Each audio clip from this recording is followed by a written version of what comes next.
கிறிஸ்துவுக்குள் மிகவும் பிரியமான சகோதர சகோதரிகளே, லாஸ்ட் கால் மினிஸ்ட்ரி சேனல் மூலமாக உங்களை சந்திப்பதில் நான் மிகுந்த மகிழ்ச்சி அடைகிறேன். இந்த சேனல் எங்களுடைய முயற்சினால் உண்டானதல்ல, தேவன் அருளிய ஈவினால் உண்டானது. இனி வரக்கூடிய ஒவ்வொரு வாரங்களில் நாங்கள் ஒளிபரப்பப்படும் தேவ செய்தியை பார்த்து தேவ ஆசீர்வாதத்தை நீங்கள் குடும்பமாக பெற்றுக்கொள்ளும்படி இந்த சேனல் மூலமாக நாங்கள் உங்களை அன்புடன் அழைக்கிறோம்.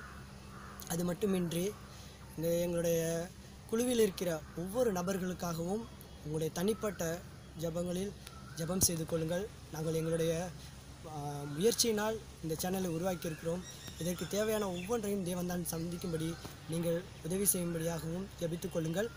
மத்தேயு 24 அதிகாரம் இப்படியாக சொல்லுகிறது. மத்தேயு 24 அதிகாரம் 14 வசனம் இப்படியாக சொல்லுகிறது.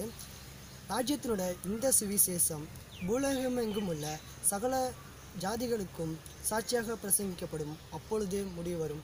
எங்களுடைய இந்த வசனத்தின் அடிப்படையில் தான் எங்களுடைய சேனல் தொடங்கப்பட்டிருக்கிறது. இனி வரக்கூடிய ஒவ்வொரு காலகட்டங்களிலும் ஒவ்வொரு வார சனிக்கிழமை மாலையில் நாங்கள் ஒவ்வொருவருக்கும் இந்த நிகழ்ச்சி மூலமாக தெய்வ செய்தியை நாங்கள் அளிப்போம்.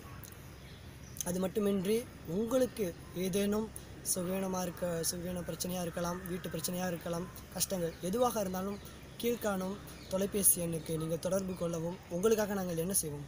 ஜெபித்துக்கொள்வோம். ஒரு சிறிய ஜெபத்தை ஏற்பமாக உங்களை மூடி ஜெபம் செய்வோம். பரலோகத்தின் நல்ல தகப்பனே, இந்த நிகழ்ச்சியின் மூலம் நீங்கள் பார்த்து கொண்டிருக்கிற ஒவ்வொரு பிள்ளைகளையும் கர்த்தர் தாமே ஆசீர்வதிங்க. அவங்களுடைய குடும்பத்தை ஆசீர்வதித்து வழிநடத்த முடியாது ஜெபிக்கிறோம் தகப்பனே. இன்னும் கூட எங்களுடைய குழுவில் இருக்க ஒவ்வொரு பிள்ளைகளையும் கர்த்தர் தாம் ஆசீர்வதித்து வழிநடத்த முடியாது ஜெபிக்கிறோம் தகப்பனே. இதில் எங்களுடைய தேவைகள் எல்லாத்தையும் நீங்கள் சந்தித்து வழிநடத்த முடியாது ஜெபிக்கிறோம் தகப்பனே. இயேசு நாமத்தில் ஜெபிக்கிறோம் என்று நல்ல பிதாவே. ஆமென்.